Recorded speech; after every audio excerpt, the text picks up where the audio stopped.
Hi, I'm Jenna Voto, and today we're going to be talking about gene-edited farm animals. This was prepared for Nutrition and Health 38001 for Monmouth University. So, what are gene-edited farm animals? Gene editing is the process in which farm animals are modified to be born with or without different attributes, genes, and physical features. This is beneficial to meat and animal byproduct producers because gene editing helps to prevent disease in animals and therefore in the byproduct we consume as well. It is also used for efficiency, which includes enhancing and fastening the breeding capabilities of animals. It is also used to clone animals, keep animals of endangered species alive, and more. Gene editing is done by arranging, removing, or adding molecules into the animal's DNA. This is not the same as classical genetic modification, which includes taking a gene from one species and moving it to another. This is a complete change in the DNA of the livestock. In this presentation, I will go over the benefits as well as the controversies surrounding gene editing in farm animals. How is it done?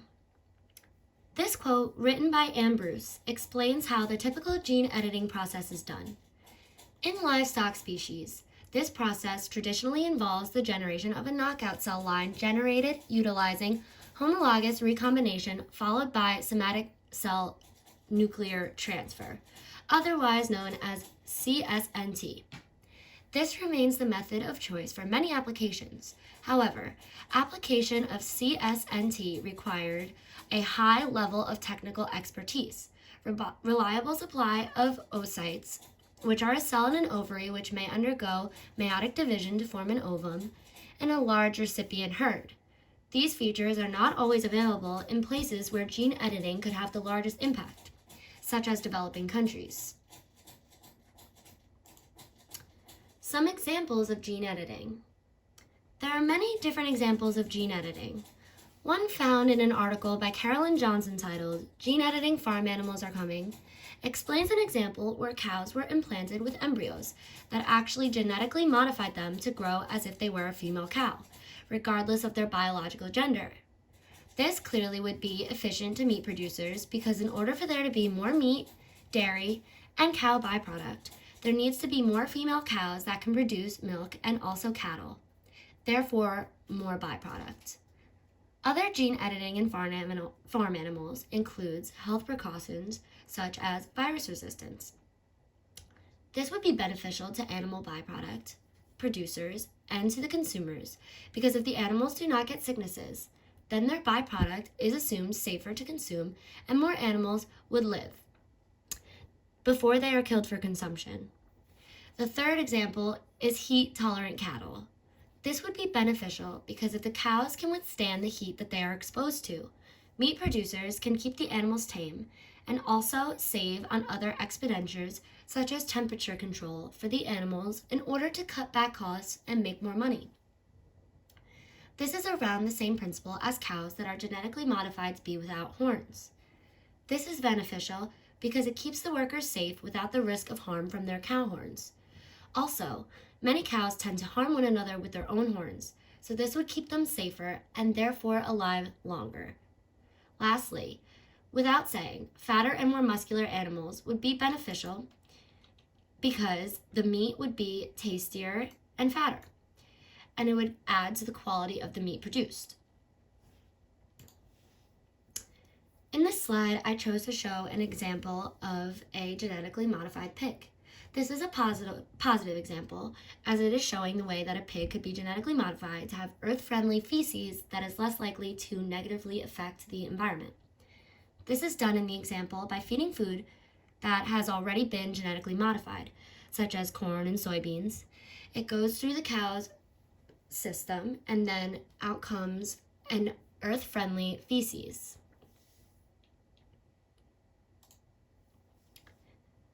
In this example, it is showing transgenic rats. This means that they have taken DNA from another organism and placed it into the rat. As you can see, there are many reasons here for this to be done. such as creating animals that can properly be used for pharmaceutical research and disease-resistant animals. It also shows that the example of cloning, so that genetics can be preserved, used for research, and even saving an endangered species of animals. Lastly, we see how an embryonic stem cell can be used to provide cells and tissues that can be transplantable and to avoid immunity rejection. Lastly, we see a salmon that has been genetically modified to be larger in size. This is beneficial to the meat market because both salmon shown are of the same age, yet they are nearly twice the size. This obviously provides more meat for the market.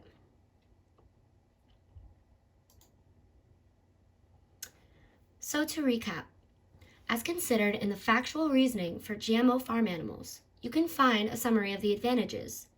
This includes the example of cows being genetically modified to be born without horns for physical safety of both the human and the animal. Quote, "One of the early applications of genome editing is to produce cows without horns. Dairy cows with horns can harm each other and their caretakers. Therefore, it is common practice within the industry to remove the horns from calves by chemical or other means. The removal of horns is an unpleasant procedure, which it would be beneficial to avoid. Safer meat produced by animals, knowing it is virus and disease-free. Fatter and more muscular animal meat providing more nutrient and tastier meats, and the cloning of animals. Fatter and more muscular meat would mean tastier and more nutrition, as well as the cloning of animals for research purposes and preserving breeds." Concerns regarding animal safety. With the advantages of GMO farm animals comes many disadvantages. To begin, there is a large concern for the safety and well-being of the animals being genetically modified. These animals are being genetically altered, which all around appears to many as very inhumane and abnormal. Today, social justice and the protection of both people and animals is a very prevalent discussion. The idea of genetically modifying animals makes many not want to take part in the consumption of the byproduct. In an article by Sheldon Krimsky titled "An Illusory Consensus Behind GMO Health Assessment," it explains a study that showed that the rats that were given genetically modified potatoes in order to modify them. These rats had abnormally young sperm and therefore abnormally small babies. The study also shows that cows, goats, buffaloes, pigs, and other livestock that were fed genetically modified foods showed many complications that included early deliveries, abortions, infertility, and also death. As you can see, this is clearly very inhumane and unjust to the animal's well-being.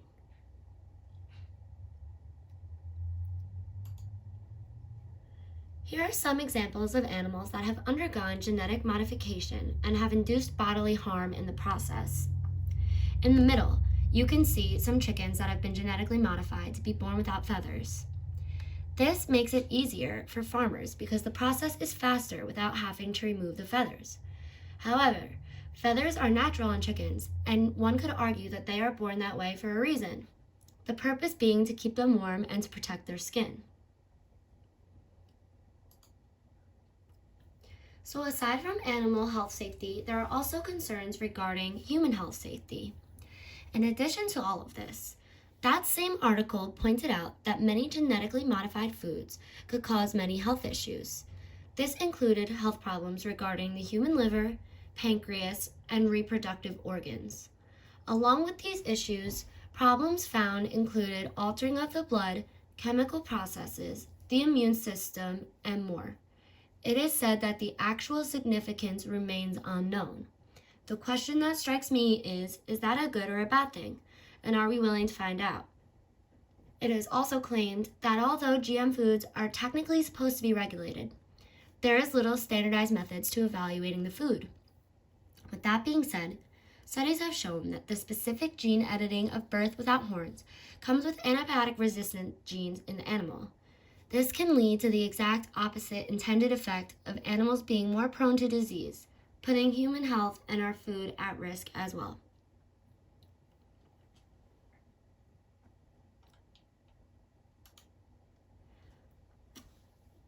While we discussed the benefits of cloning animals in the previous slides, there are also known problems that come along with it. Cloning of the animals can lead to unwarranted abortions and birth defects, including death. It is an honorable mention that if a gene edit goes wrong in one animal, this could spread and affect the entire herd of animals. This puts the animals at a great risk, and to many, including myself, this all may be considered very inhumane and dangerous to the overall animal welfare. Not to mention, if one animal is infected, and therefore the entire herd is, and this issue goes unknown, it can lead to a mass spread of infected meat or animal byproduct.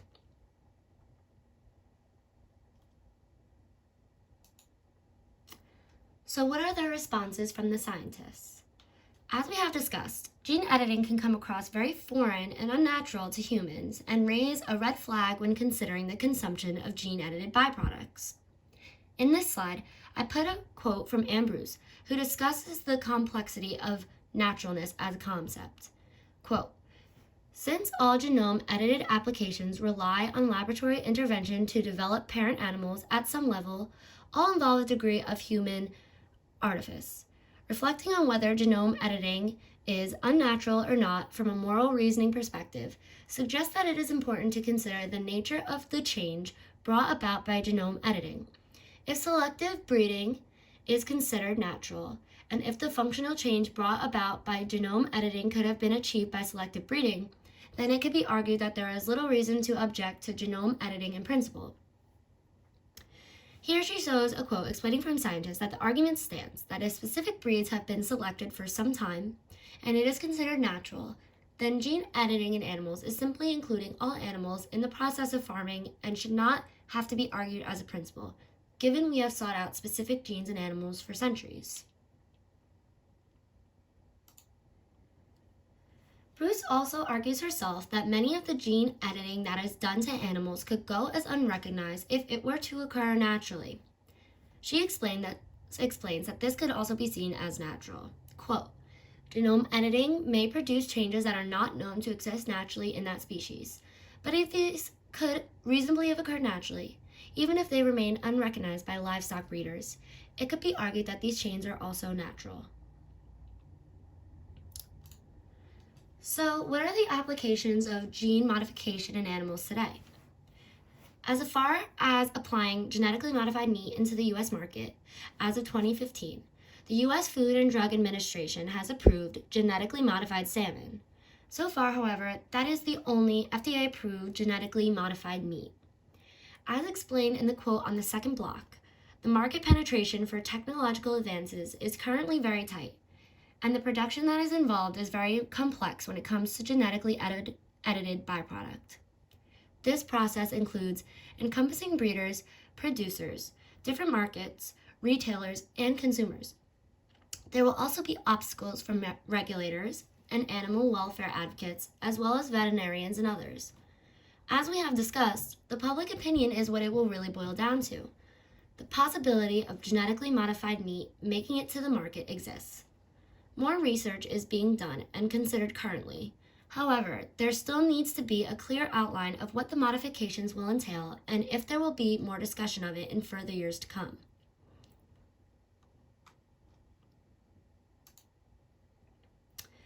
To reiterate, genome editing promises the possibility of producing commercial livestock carrying precise genetic changes, which could be very difficult to achieve. Ultimately, the future of these developments will depend on political decisions, regulatory requirements, and public accessibility, as well as technological capabilities. In this quote from A Bigger Conversation, it explains the stakeholders that grouped together in June of 2019 to discuss further implications of genetically modified byproducts.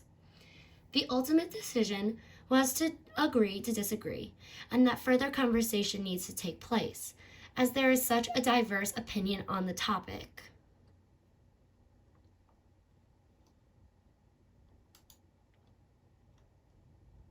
Continuing on the topic of application, there would also need to be clear labeling of the food. In July of 2018, the European Court of Justice ruled that genetic engineering must be regulated and labeled. In contrast to this, when the allowance and selling of genetically modified salmon was introduced, it was allowed to be unlabeled in the US and Canada. In 2022, USDA labeling requirements will come into force, and from there we will see if the following is required to be labeled. Quote, biotechnologists argue that it can help improve animal welfare and increase yield, and that altering the genome via gene editing should be viewed as an extension of normal animal breeding. Animal welfare and some civil society groups are unconvinced by this argument. In addition, the July 2018 European Court of Justice ruling means that the new breeding techniques such as gene editing are by law genetic engineering and therefore must be regulated and labeled as such. On the contrary, in the US and Canada, the first genetically engineered farm animal, the Aqua Advantage salmon, produced using older style genetic engineering techniques, can now be sold unlabeled until 2022. So what are the political effects? Evidently, the more political reasoning for GMO could be larger corporations indulging in greed. Given that the true reasoning behind all of this is increasing animals and animal byproduct, the underlying fact is that it could be to make more money and to do so quickly. This could mean that these corporations are putting our health aside as well as the animals, and that we are simply being used for money and to increase profit. Here are some quotes that I found very interesting in their discussion. A livestock production system thus consists of multiple stakeholders, each adapting to a shifting circumstances and opportunities in different ways, but interacting with each other and affecting each other. These stakeholders each respond to scientific developments, adjustments in market, changes in methods of production, and economic and social pressures in their own ways. The result is a kaleidoscope of multiple complex interactions. The most important quote I found to the political effects: corporations' profits are a major motivation behind these genetic experiments, and we should be wary of proposals for gene-edited farm animals. The types of genetically engineered animals being developed will exacerbate the polluting factory farm model of agriculture and put more money in the hands of climate-destroying Big AG. We substantial and ecological agriculture systems that support the health of animals, preserve and restore biodiversity, and protect public health.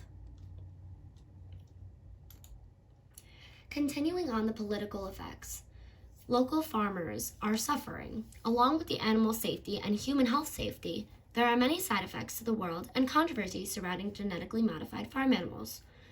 One of these being that the suffering of local farm animals and also developing countries could affect their business. If farm animals are being genetically modified for efficiency, then these businesses that cannot afford to make their meat this substantial will go under. Along with this controversy, there are facts that show genetically modifying animals can affect climate change due to the pollution that it includes.